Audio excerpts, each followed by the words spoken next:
그러나 내가 너를 위하여 내 믿음이 떨어지지 않기를 기도하였노니 너는 돌이킨 후에 내 형제를 굳게 하라. 그가 말하되 주여 내가 주와 함께 옥에도 죽는 데에도 가기를 각오하였나이다. 이르시되 베드로야 내가 내게 말하노니 오늘 닭 울기 전에 내가 3번 나를 모른다고 부인하리라 하시니라. 아멘.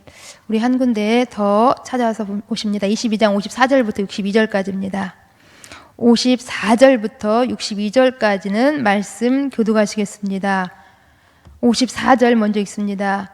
예수를 잡아 끌고 대제사장의 집으로 들어갈새 베드로가 멀찍이 따라가니라.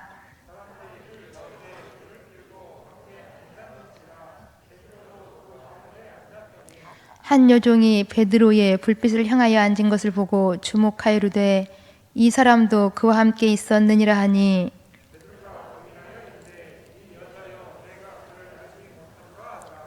조금 후에 다른 사람이 보고 이르되 너도 그 도당이라 하거늘 베드로가 이르되 이 사람아 나는 아니로라 하더라.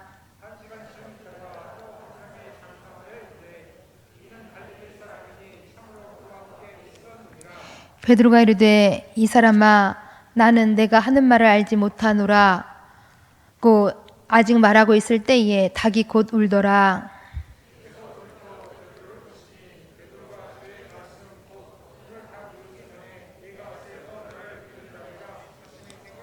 함께 보십니다.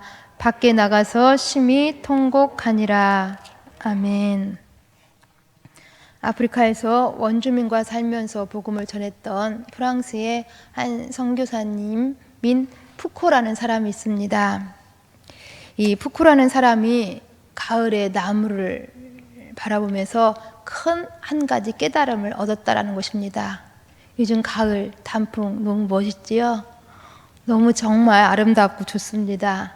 참 바라만 보고 있어도 힐링이 될 만큼 그렇게 참 좋은 계절입니다.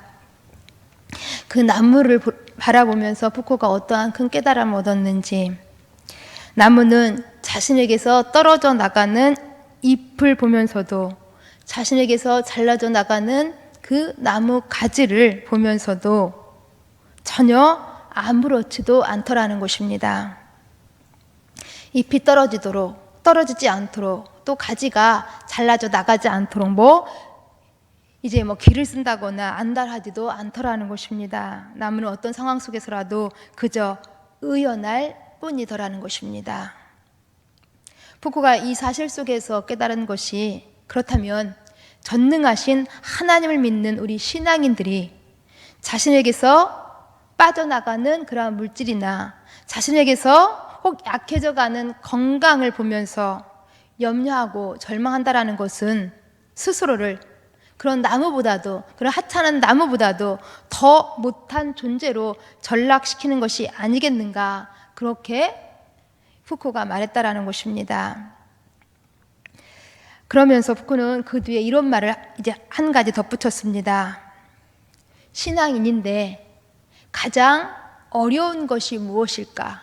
신앙인에게 있어서 가장 부족한 것이 무엇일까? 여러분, 무엇이 가장 부족하다고, 무엇이 가장 어렵다고 여겨지십니까? 그가 대답하기를 이렇게 대답했다고 합니다. 신앙인들이 정말로 예수를 잘 믿는 것이 어렵더라. 신앙인들이 예수를 향한 변치 않는 여전한 그 신앙을 유지한다라는 것이 참 힘들고 또 부족하더라 라고 말했다라는 것입니다. 여러분 어떻게 생각하십니까? 우리는 하나님을 믿는다고 말합니다. 우리는 하나님을 향한 신앙이 있다고 말합니다. 그런데 그 믿음이, 그 신앙이 진실하냐라는 것입니다. 여전히 변치 않느냐라는 것입니다. 혹 부족함은 없냐라는 것입니다.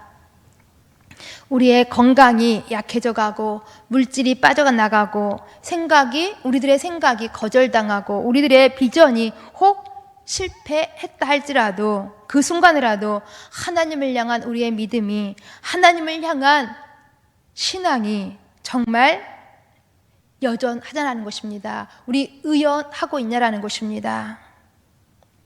오늘 베드로에 대해서 좀 함께 살펴보겠습니다. 베드로는 한창 우리 예수님께서 인기가 있었을 때에 그는 선두주자가 되어져서 예수님을 바짝 가까이 예수님을 쫓아다녔던 수제자였습니다.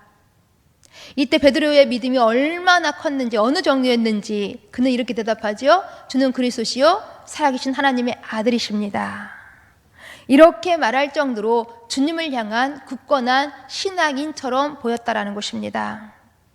그런데 베드로는 우리 예수님에게 위험이 닥치자 그 위험이 자신에게도 혹 올 것 같아서 예수님을 멀찍이 쫓았다고, 결국은 예수님을 부인하고 말았다고 본문은 우리 가운데 보여주고 있습니다. 도대체 베드로의 믿음이 다 어디로 가는 것입니까? 우리 예수님께서는 분명 성만찬을 행하시면서 제자들에게, 베드로에게 우리 예수님은 먼저 이제 가르쳐 주신 것이 있었습니다. 제자들에게 너희 가운데 나를 배반할 자가 있다라고 말씀해 주셨습니다. 또한 너희가 각각 다 제 것으로 흩어져서 나를 혼자 둘 때가 올 거다라고 말씀해 주셨습니다. 특별히 베드로에게는 내가 닭이 울기 전에 나를 3번 모른다고 부인할 것이다 라고 경고까지 해주셨습니다. 이러한 주님의 말씀에 베드로는 매우 자신 있게 호언장담했지요. 얼마나 크게 호언장담했는지 이러한 베드로의 호언장담을 사복음서에서는 다 기록하고 있는데 이렇게 각각 이제 복음서들마다 기록해주고 있습니다. 마태복음에서는 모두 주를 버릴지라도 나는 결코 버리지 않겠나이다. 마가복음에서는 내가 주와 함께 죽을지언정 주를 부인하지 않겠나이다. 누가복음에서는 내가 주와 함께 오게도 죽는데도 가기를 각오하였나이다. 요한복음에서는 주를 위하여 내 목숨을 버리겠나이다. 이것이 바로 베드로의 장담이었다라는 것입니다. 얼마나 자신에 찬 믿음 있어 보이는 베드로의 이제 호언장담인지, 죽을지라도 목숨을 걸고서라도 부인하지 않겠다라는 것입니다. 정말 큰 믿음의 사람으로 보여진다라는 것입니다. 정말 이때는 베드로에게 이런 믿음이 있었던 것 같습니다. 왜냐하면 우리 예수님이 로마를 물리치고 이스라엘의 독립을 가져다 줄 메시아로 믿었기 때문입니다. 메시아로 확신했기 때문입니다. 지금 예수님을 잡으러 온 군사의 수요가 아무리 많을지라도 예수님께서는 광풍을 몰아치는 그 바다를 잠재우시던 능력으로, 또한 예수님께서는 오병이어로 5,000명을 먹이셨던 그 능력으로, 또 우리 예수님께서는 죽은 나사로를 살리셨던 그 능력으로 이 모든 군사들을 다 물리칠 것을 굳게 믿었습니다. 그렇게 베드로는 바랬습니다. 그렇기에 이러한 주님 앞에서 주님을 위해 싸운다라는 것은 도리어 큰 영광으로도 여겨졌을 법합니다. 그런데 지금 베드로의 눈에는 이상한 일이 벌어지고 있었습니다. 철석같이 믿었던 우리 주님께서 군사들을 다 물리치시기는커녕 저항 한번 하지 아니하시고 잡히시는 것입니다. 그냥 무기력하게 결박을 당하시고 계시는 것입니다. 그리고 힘없이 대제사장 집으로 끌려가시는 것입니다. 이것은 결코 베드로가 상상했던 예수님의 모습이 전혀 아니었습니다. 하나님의 아들이라고 고백했던 그 예수님의 모습이 아니었다라는 것입니다. 베드로가 그동안 머릿속으로 상상했던, 그렇게 꿈꾸고 그려왔던 메시아의 모습이 전혀 아니었습니다. 다시 말해서 이것은 베드로의 꿈이 꺾어지고, 이것은 베드로의 계획이 부서지고 희망이 떨어지며 야망이 완전하게 송두리째 빼앗기는 그러한 순간이었던 것입니다. 이런 순간에 베드로가 어떻게 했는지 본문 우리들 가운데 자세하게 기록해주고 있습니다. 54절 말씀에는 베드로는 예수님을 멀찍이 따라갔다. 55절에는 베드로는 예수님과 무관한 사람처럼 그러한 사람들 틈에 끼어서 태연히 불을 쬐며 앉아 있었다라고 기록하고 있습니다. 예수님이 없는 그런 오만한 자들의 자리에 같이 앉아 있었다라는 것입니다. 도대체 그 자신만만했던 베드로의 그 믿음의 모습은 여기서는 전혀 보이지 않고 있는 것입니다. 그리고는 심지어는 한 요종이 베드로를 알아보고는 너도 예수님의 제자가 아니냐라고 그렇게 물었을 때에 베드로는 나는 아니다, 나는 예수님 모른다 라고 그렇게 간단하게 부인해버리고 말았습니다. 또 조금 후에 다른 사람이 너도 그 도당이다 라고 말하자 이번에도 베드로는 나는 아니야 라고 한마디로 또 부인해버립니다.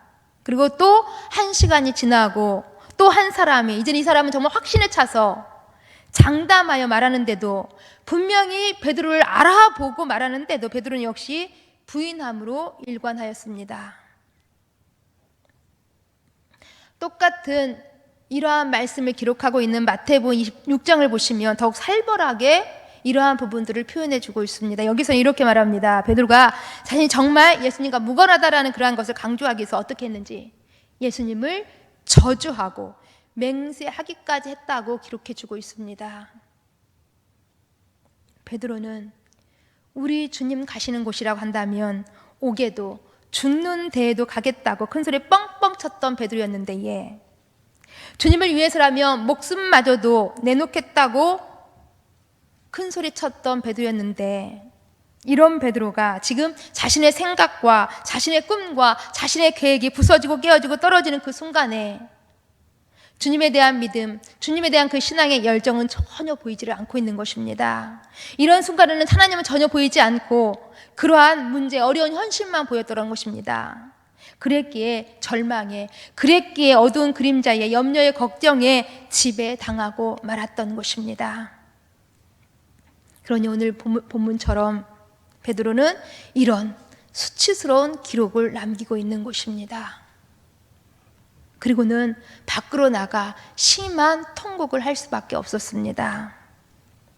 이렇게 베드로는 크게 실패하고 말았다라는 것입니다. 베드로가 어떻게 이렇게 실패했는지, 베드로의 실패의 원인은 무엇이었는지 우리 이 시간 좀 함께 살펴보고자 합니다. 먼저 베드로의 실패의 원인은 물론 믿음의 부족이었습니다. 그런데 이 믿음의 부족이 어디서 왔냐라는 것입니다. 첫째는 교만 때문이었습니다. 베드로는 큰 소리 뻥뻥 쳤습니다. 자신만큼은, 자신의 믿음만큼은 하면서 베드로는 그렇게 자기 신념, 자기 각오를 강조하였습니다. 분명히 예수님께서는 베드로의 인간의 약점을 먼저 아시고 경고하셨음에도 불구하고 베드로는 다 주를 버릴지라도 나는 나만큼은 버리지 않겠다고, 나는 주와 함께 오게도 죽는데도 가겠다고 그렇게 하면서 나를 강조한 것입니다. 시험은 여기서부터 시작되어지는 것입니다. 자기를 특별한 사람으로 여기는 것이 바로 넘어짐의 결과가 된다라는 것입니다. 남이 실수하는 것을 보면 분명히 나도 실수할 수 있다라는 생각을 가지고 우리는 조심해야 하는 것입니다. 남이 넘어지면 나도 넘어질 수 있다라는 그런 생각을 가지고 늘 하나님 앞에서 엎드려야 하는 것입니다. 그래서 겸손히 자신을 점검하고 몸을 낮춰야 하는 것입니다. 그리고 더욱 바짝 우리 하나님 가까이로 더욱 하나님을 의지해야 하는 것입니다. 다른 사람은 다 실수해도 나는 절대 넘어지지 않아 하면서 자신만을 믿고 하나님의 도우심을 구하지 않는다고 한다면 우리 또한 넘어질 수 있는 것입니다. 그래서 우리는 늘 신앙의 교만을 조심해야 하는 것입니다. 왜냐하면 교만은 패망의 선봉이기 때문입니다. 교만한 사람은 반드시 넘어지게 되어 있다라는 것입니다. 그래서 사도 바울은 고린도전서 10장 12절에서 말씀하지요. 선줄을 생각하는 자는 넘어질까 조심하라. 두 번째, 베드로가 실패한 이유는 기도가 부족했기 때문입니다. 예수님께서는 겟세마네 동산에서 시험에 들지 않도록 깨어 기도하라 라고 말씀하셨습니다. 그리고는 정말 예수님께서는 땀이 핏방울이 되도록 기도하셨습니다. 그러나 베드로는 너무나 피곤해 지쳐서 잠시도 깨어있지 못하고 기도하지 못하고 잠만 잤습니다.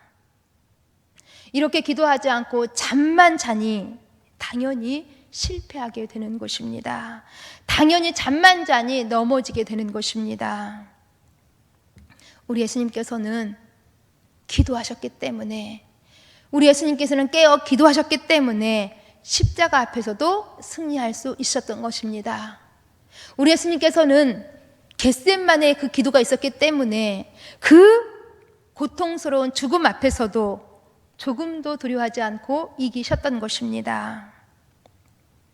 이김은 나의 각오와 결단, 나의 수고와 노력만으로 주어지는 것이 아닌 것입니다. 여기서 베드로가 우리 가운데 이것을 보여주고 있는 것입니다. 베드로는 이것 때문에 자신의 결단과 각오, 이것 때문에 이것만 믿고 기도하지 않았기 때문에, 잠만 잤기 때문에 실패한 것입니다. 우리도 마찬가지인 것입니다. 기도의 시간이 없는 사람은 환난이 오면, 시험이 오면, 어려움이 오면 넘어집니다.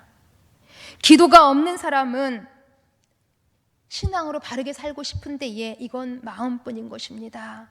기도가 없는 사람은 어려운 것입니다.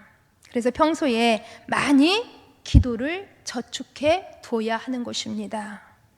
그래야 세상과 영적 전쟁 속에서 우리는 승리할 수 있는 것입니다.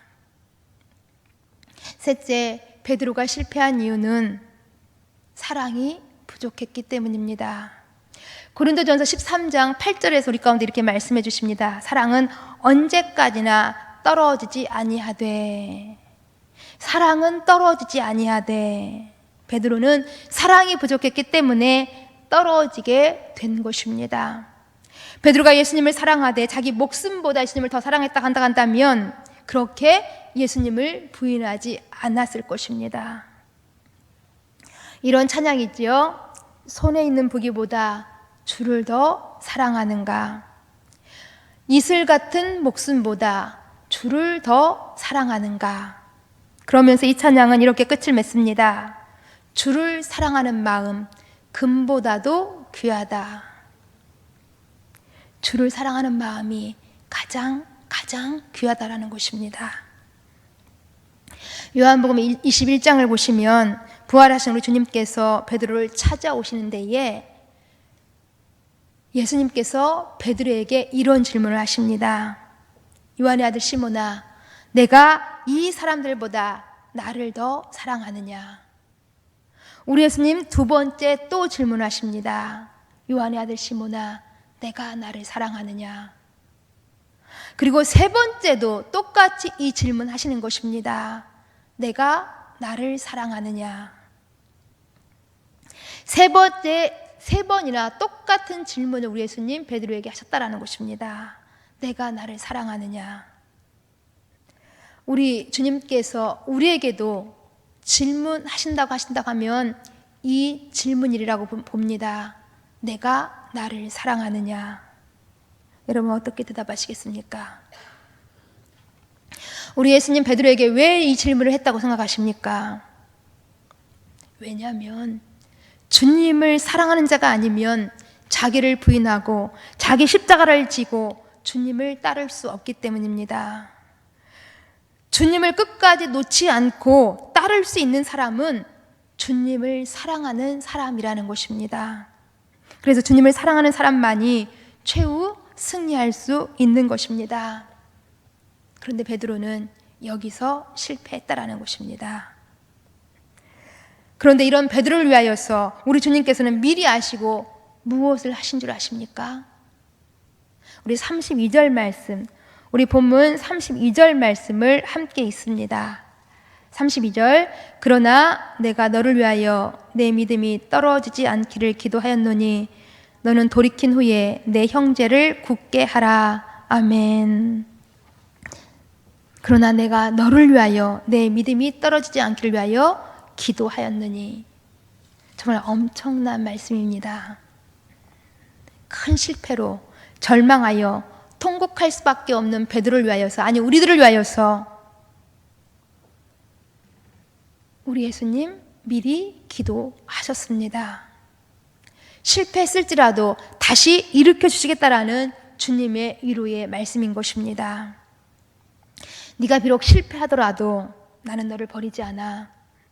네 믿음이 떨어질 것 같아서 내가 미리 너를 위해서 기도했어.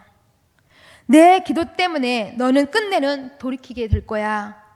네가 아무리 실수하고 네가 아무리 멀리 떠나갔어도 내 기도 때문에 너는 돌이키게 될 거야. 그리고 돌아와서는 내 형제를 굳게 세울 거야. 내가 너를 그렇게 반드시 만들 거야. 이렇게 주님 말씀하시는 것입니다. 그러나 베드로는 그때는 이 주님의 엄청난 이 놀라운 말씀이 무슨 말씀인지 제대로 잘 알아듣지를 깨닫지를 못하였습니다. 그리고 우리 예수님께서 부활하시고 승천하신 후에, 그래서 성령을 받고 난 다음에야 이 말씀이 어떤 말씀인지를 깨달을 수가 있었던 것입니다. 그리고 돌이켜서 형제들을 굳게 하는 자리에 서서 주님의 제자로, 주님의 종으로 그는 사명자로 살았던 것입니다. 정말 우리 주님께서 기도하신 그대로 된 것입니다. 우리 주님께서 기도하신 그대로 이루어진 것입니다. 오늘 이 시간 우리도 베드로에게 주신 말씀 32절 이 말씀, 오늘 우리에게 주신 말씀으로 함께 받으셨으면 좋겠습니다. 그러나 내가 너를 위하여 내 믿음이 떨어지지 않기를 위하여 기도하였노니 너는 돌이킨 후에 내 형제를 굳게 하라. 너 지금 그 실패 때문에 통곡하는가? 너 지금 그 지은 죄 때문에 절망하는가? 이제 완전히 끝나버렸다고 낙심하며 통곡하는가? 너 그럴 줄 알고 너가 그러기 전부터 내가 너를 위하여서 기도하였다. 그러니 너는 내 기도 때문에 반드시 다시 일어설 것이다. 내가 너를 그렇게 세울 것이다. 이것이 우리에게 말씀하시는 주님의 말씀인 것입니다. 히브리서 7장 25절도 우리 가운데 이렇게 말씀해 주십니다. 히브리서 7장 25절 말씀 함께 읽습니다. 그러므로 자기를 힘입어 하나님께 나아가는 자들을 온전히 구원하실 수 있으니 이는 그가 항상 살아계셔서 그들을 위하여 간구하심이라. 아멘. 이는 그가 항상 살아계셔서 그들을 위하여 간구하심이라. 주님은 살아계셔서 하나님께 나아오는 우리들을 위하여서 간구하십니다. 우리는 이 주님을 굳게 믿으신 줄 믿습니다. 우리 주님께서는 어떤 상황 속에서라도 어떤 순간에라도 우리가 항상 의지하고 바라볼 수 있는 살아계신 우리 주님이신 것입니다. 그러니 우리의 건강이, 우리의 물질이, 우리의 꿈이, 우리의 신념이 깨어지고 떨어지고 부서지고 없어진다 할지라도 그러한 순간이라도 하나님을 향한 믿음이, 하나님을 향한 신앙의 열정이 우리 조금도 흔들리지 아니하고 여전하시기를, 항상 의연하시기를 간절히 소망합니다. 왜냐하면 우리 주님께서는 우리가 이러한 사람으로 늘 하나님 앞에 서기를 위하여서 항상 살아계셔서 우리를 위하여서 기도하시기 때문입니다. 함께 찬양하십니다.